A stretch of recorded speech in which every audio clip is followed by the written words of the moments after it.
Welcome everybody to the A Little Less Fear podcast. I'm your host for the show, Dr. Lino Martinez. Oh yeah.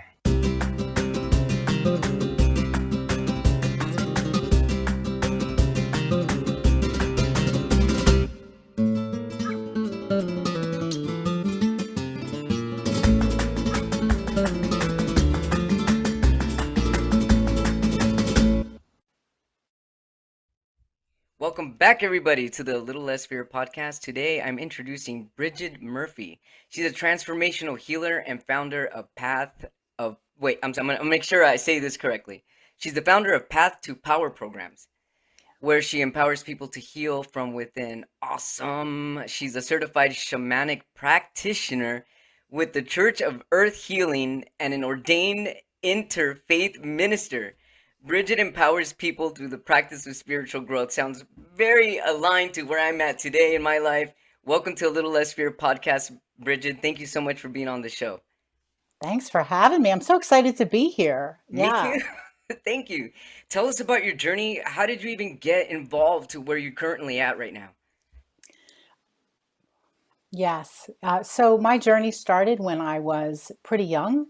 When I was a teenager, I started to wake up to something larger going on the planet. And probably at about 17, I was having my own little crisis as a teenager, moving into adulthood, and I found my spiritual path. And that has been drawing me and leading me ever since. It's been decades now. Yeah. That's a lot of awareness to have for a teenager, because I mean, most teenagers are kind of just all over the place. I mean, they're coming into puberty and they're getting messages from the outside world, and then a lot of them, such as myself, I lost my spirituality in my teens. And I mean, that's actually pretty profound for a teenager. How did you know that this was your calling at such a young age? Well, I didn't know then that I'd be doing what I'm doing now. I just knew that I needed to help.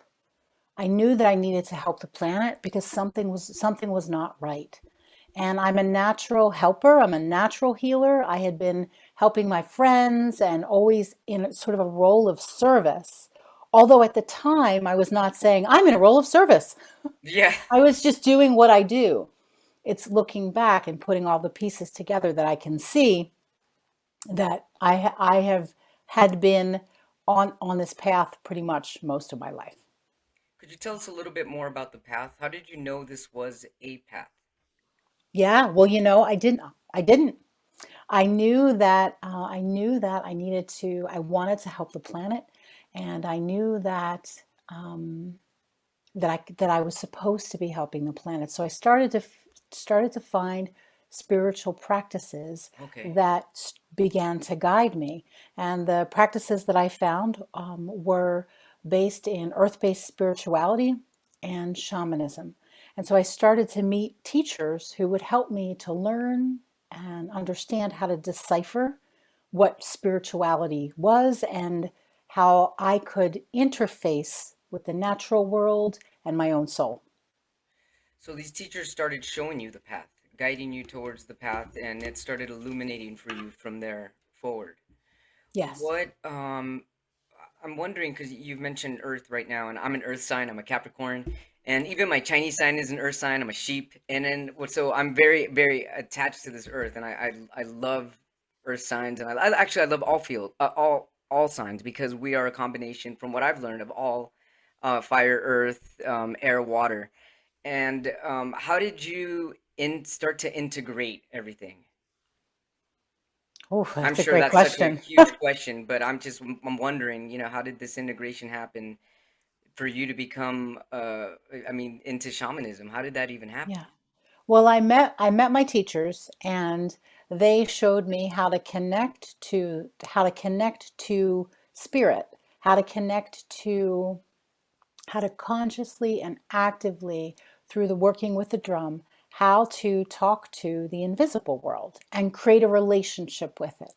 And through that relationship, I learned how to deepen my ability to heal. Could you give us an So, example on that a little more? sure, yeah. So through working with the drum, and learning how to move into a slightly altered state. I learned how to communicate with the spiritual help that's available when we go beyond, the waking face, the waking situation. Um, and the more I did that, the more I learned how to help others.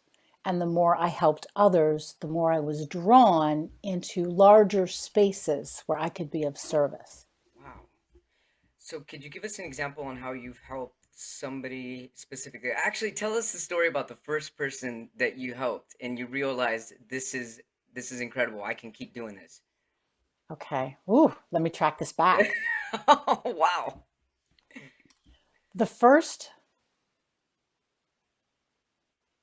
oh What's the gosh, first one that came to yeah. your head? How about that The one? first one that came to my head Yeah. was I was doing a healing session. This was even before I was fully trained for a friend of mine.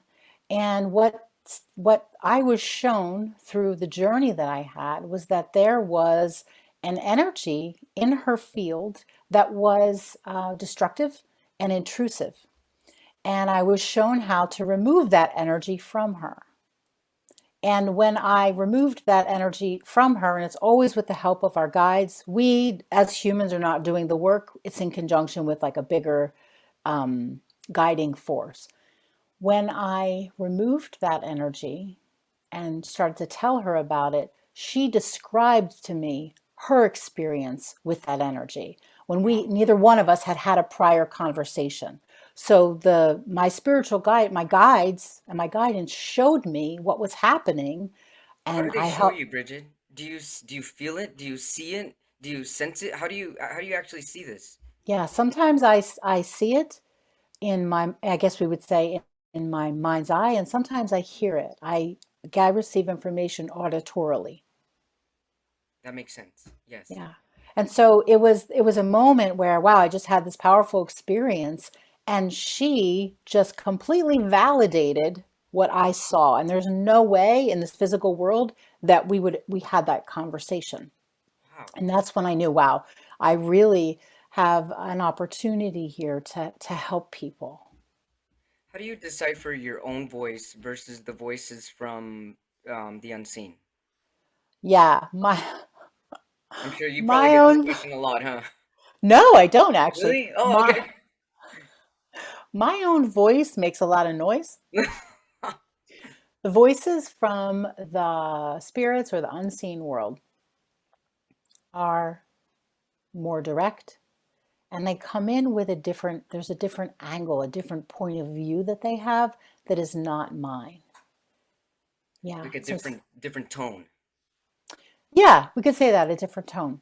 It's a different Okay. energy and a different way of, I get a different way of looking at things when I communicate in those realms because I'm communicating with an energy that has a different point of view than my little ego. That's really interesting you say it that way than my little ego because it's usually our ego that I have found for myself at least that interrupts the higher self from coming through. Do you find that to be true as well? Sometimes it does. Mm, Sometimes it does, and it's almost, I guess, like our worry and our fear thoughts, our self-doubt, our old baggage and crap like that, that interferes with receiving information from our soul or from our higher guidance. And so, yeah, I guess that would fall under the category of ego. right. And so then how was your friend healed after this realization that the both of you had with each other? Well, she was no longer the heavy intrusive energy that she had been experiencing beforehand was no longer there. She could feel Wow. that it was no longer there, She and could feel that she was. weight Hmm. off of Yeah, her. Wow, that's yeah, amazing. yeah. So when did you realize like, wow, you know what? I gotta make this into my practice. I need to go further. I need to make this my career. How did this happen? How did that happen to you? Well, I didn't plan any of this. That's the I best didn't part, plan right? any of this.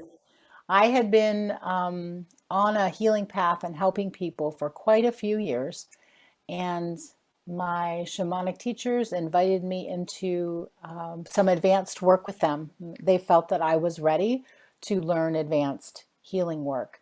And so after I went through that process with them, I was even more clear that I needed to help people using this practice and this way of healing. Yeah. When you use the drums, are the drums a way to channel yourself, or is it if that's even a word? Because I know channel can be interchanged so many different ways. But is that your way to, I guess, get into that center point and get yourself grounded? Is that like a calling to the other side? Is there a specific frequency? All of that. Okay. The drum played and at a certain with a certain rhythm at a certain tempo over and over again is known to shift our brain waves out of the normal waking state and into more of an alpha state, let's say. And so um, that shifts my brain waves, and it also gives my mind something to pay attention to while I'm tending to what is going on between my soul and spirit. Wow, that's awesome. How do you how does one differentiate, if you even differentiate, being a psychic versus your work?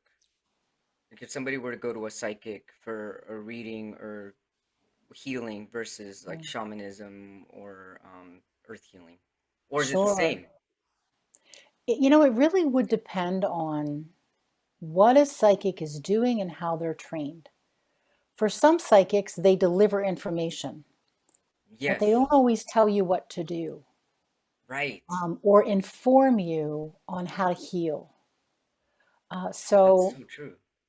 I have a lot of people who will Yeah, come to me and say, a psychic told me, yeah. But now what do I do with that? now what do I do with it? And so Yeah, the way that I'm trained and the way that I open up space is um, to take a person's situation, to take their goal that they want in healing, and to ask for how to make that happen.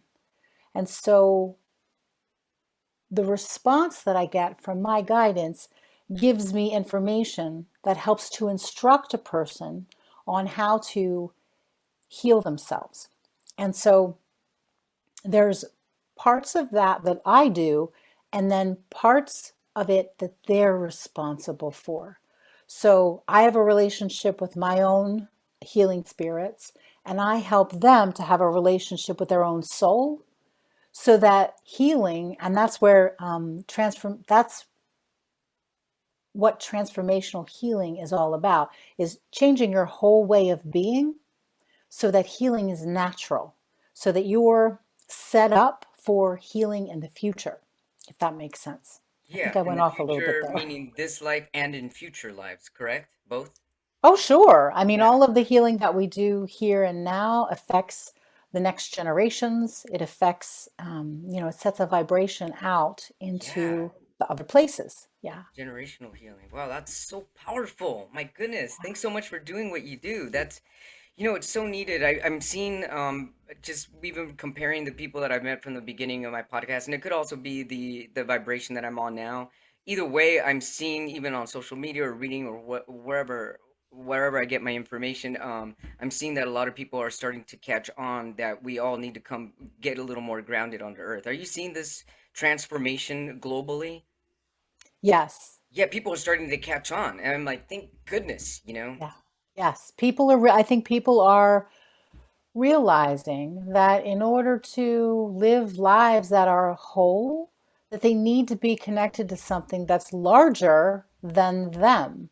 Right. And the earth has a lot of, has so much to offer us in terms of energy and also in terms of like teachings and understanding who we are. Wow. You know, as you're telling me this, I'm putting myself in your shoes, and I had this sense of energies coming through me, and I'm wondering if you ever get exhausted from doing what you're doing, even though you're not physically moving. I mean, the mind has so much powerful energy. Like, what do you do to relax? How do you cleanse yourself? Do you ever feel exhausted? I spend a lot of time by myself. It's the nature of the nature of who I am and the work that I do requires that I'm fully present with my people or the groups that I'm leading, and that does take a lot of energy. So I refresh myself by spending time alone. I like to cook and do things that help me to create a lifestyle that allows me to put that much energy out. That And makes sense. so I've created a life that allows me to do what I'm good at. It's like spiritual And fitness. it is like it is like spiritual fitness. And I help healers to take their work into the world, healers from different paths. And I explain to them that if they want to help other people, they need to create an internal and an external environment that's conducive to that. You can't be stressed out all the time and constantly help other people. So you also help people, you also teach people how to help other people the way you're helping people. Well, yes, and I teach healers of different backgrounds, folks who do body work or craniosacral work or Reiki or yoga or fill in the blank. I work with coaches, I work with therapists, people who want to take their work into the world and are not sure how to do that. So I help them to create a way that they can do that in a heartfelt way. We Yeah. need someone like you in the psychology field, let me tell you. I got my doctorate in clinical psychology like 13 years ago, and I didn't go into the field because I felt there's such a lack of spirituality in psychology. It's all brain, brain, brain, and it's like, hold on a minute, there's a big missing piece here. Yes. And I wasn't satisfied, and I'm finding satisfaction connecting with people for free and not even charging people because I didn't believe in that being pure real therapy, but I believe that spiritual therapy is what people really need. And I absolutely agree with you. And I feel like that is slowly what the world is Yeah. coming to know. Yes. I have had therapists come to me to want to learn how to do shamanic healing work. And I see a lot of, the mindfulness movement is entering into the therapeutic Yeah, field. There's a it lot is. of things that are starting to happen because, people are requiring it. People need more than traditional talk therapy. Yeah, I get Yeah, pretty and I'm excited also about it. seeing that a lot of people are starting to catch on that a lot of their issues or problems or pains is central nervous system related. And what else is connected to the central nervous system are your chakras. And that's just, it sounded like such a weird word for me 15 years ago. Now it just sounds like it, yeah, they're your chakras. And there's hundreds. And people keep thinking there's just seven. Like, no, there's chakras all over your body, and it's like that has a lot to do with that's connected to your central nervous system. But you have to get down to the roots and start healing, and your roots is your inner light, right? Uh, there you have it, right there. The central nervous system and everyone's nervous system is jacked up right now because of Yeah, what we just went right. through collectively. And connecting to your own, yeah, connecting to your own power, your own light, your own soul. I'm a huge proponent of that. No matter what your spiritual path is, connecting to your soul and calming the nervous system are two essential things. Can we talk a little bit more about what you just said, what we all went through collectively, so that our listeners, our watchers, and our viewers can understand what that means? I know what Yes. you mean, but I mean that's between you and I. But I know that Yeah. I have a pretty wide range of viewers and stuff. Sure. So we just went through the this pandemic for the last 2 years, and the pandemic caused a lot of trauma, not just from um, the trauma was not just when people had become sick or died from corona. It's from the fear state, Right. the unknowing, Yes. the all of what we went through with this big roller coaster of not knowing and being afraid created a traumatic response. People have a had and have a traumatic response, and we have individual trauma and then we have collective trauma because we were all in it. Didn't matter what race you were, what gender, what identity, we were All all in it. in it. Everybody. It took everybody. Yeah, everybody was all human beings were pulled into this situation. So we were all traumatized. Do you think that collectively we had to go through this in order for there to be a shift? At least I feel that we had to, but I'm not sure if people are seeing that yet. I It's kind of a difficult feel subject. It's huge. I love it Yeah. actually. Um, I feel like the the experience of the coronavirus and what it did to our consciousness created an opening for us. Created an opening for us to go places that we haven't been before. And what we do with that opening is up to us. I agree. So I think that it is a huge opportunity for something new to occur. And I say that with awareness that I don't want to minimize anybody's personal experience or loss, right? Because there's a time to look at, the suffering that has Yeah, the occurred. It's grief. important, and the grief. And then when I pull back and look at the maybe the larger scope of things, I can see what this whole experience has done to our consciousness. Yeah, looking down at a bird's eye view would definitely let you become a little more aware of how we're all connected as well. Yes. Yes. Wow, it's super powerful. So, man, my question now, I'm going all over the place. Let's rewind and go back to, I guess, the beginnings of this conversation. How is this similar or not similar to astrology? Or is it Which all connected? So let's say, you know how I mentioned that I'm an earth sign, and would this be a stepping stone or a path of light for me to go deeper with using my astrological symbol sign or Chinese sign, or does is that totally Well, not matter? I would want to connect you with two of my favorite astrologers because Yeah.